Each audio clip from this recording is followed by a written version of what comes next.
kw'isoko. Kw'isoko ni ikiganiro mushikirizwa mukagitegurirwa n'urunani rw'amaradiyo Radio Inzamba agateka kawe, Radio RPA ijwi ry'abanyagihugu na Radio Television Renaissance. Abantu bose atawuvuyemwo bahamagarirwa kwijukira uburimyi n'ubworozi kugira icifuzo c'umukuru w'igihugu cuko umunwa wose woronka ico urya, umufuko nawo ukaronka amahera gishobore kuba ukuri mu gihugu.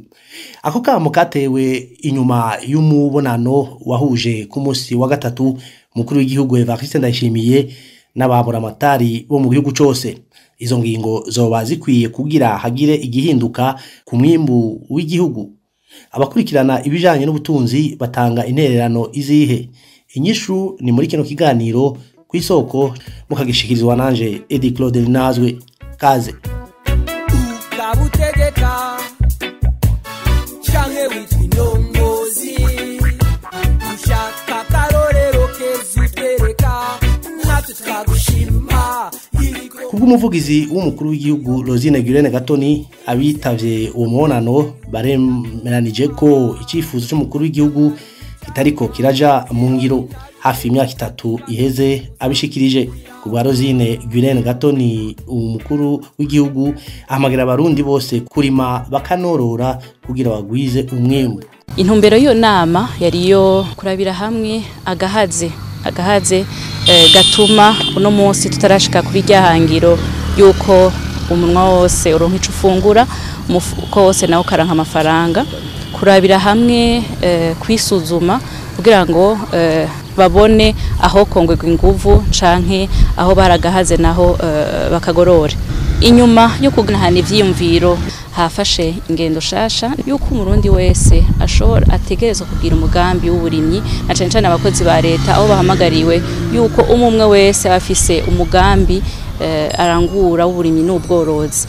Bashimangiye kandi no kuri wa mugambi wo kukorora inkwavu, kwitaba kakamo nyene icubahiro yatanga yuko umuryango wose wokorora n'imiburiburi inkwavu 5. Iwe wabawe baharurako ndetse kukabankako. Kubw'umukuru w'ishiramwe urikome gishinze kugwanya igiturire n'isesagurwa ry'amatungo ya leta ngo ntizopfa ishoboye kugaburira umurundi wese mu gihe itijukiye uburimyi bwa kijambere.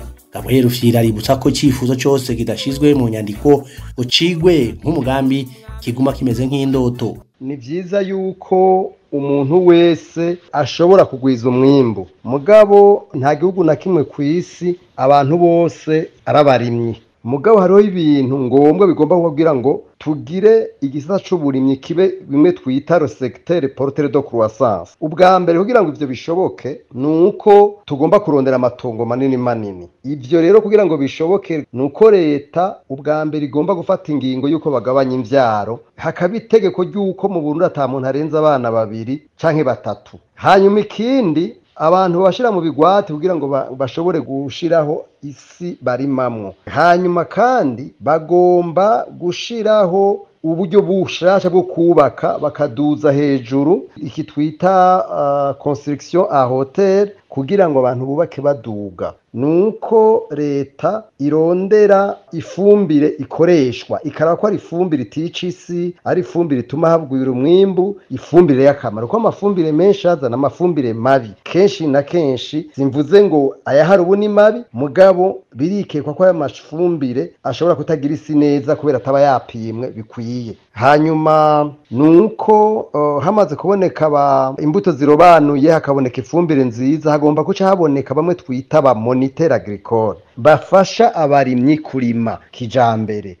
Hanyuma ikindi nuko leta ishobora gomba gukora ibishoboka byose, kuko murabona ko hari ibibazo by'ihindagurika ry'ibihe. Bakarondera ingene harimwa mu myaba, bakarondera ingene bavomera irrigation, bakarondera ingene atamuntu asubira kurimisha isuka. Bagomba kurondera amamashini n'abahinga bavuye hanze. Ayo mamashini donko kugira ngo tugire kimwe twita culture moderne, ku buryo usashobora gusanga 20% barima bashobora gutunga 80%. Ivyo rero bitabaye kwiyumvira yuko umuntu niyorora inkoko 2-3 nivyo birafise akamaro, nukuvuga n'ibintu vy'ukubaho ku munsi ku munsi. Iyi migambi leta ivuga iti umufuko wose uronka amafaranga, umuntu wose uronke ico ufungura nukuri n'ivyivugo vyiza cane mugabo nukuvuga ni rêve igaca kigira vision yanditse imbono iyerekwa igaca ivyandika bagaca babishira mu gitabo bamaze kuvyandika leta igaca itegekanya amafaranga rero akwiye muri budget ya leta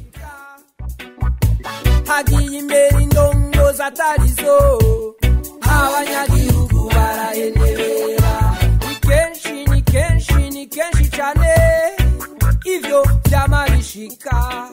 Ako kamo ka Gabriel Rufyiri niko gasozereye kino kiganiro kw'isoko cuno musi. Muriyumviye ko uburimyi bwa kijambere aribwo bushobora gutuma haboneka umwimbu ushimishije mu gihugu. Kw'isoko mwareko mugishikirizwa na Edi Claude Nazwe naho butaha. Cari kiganiro kw'isoko.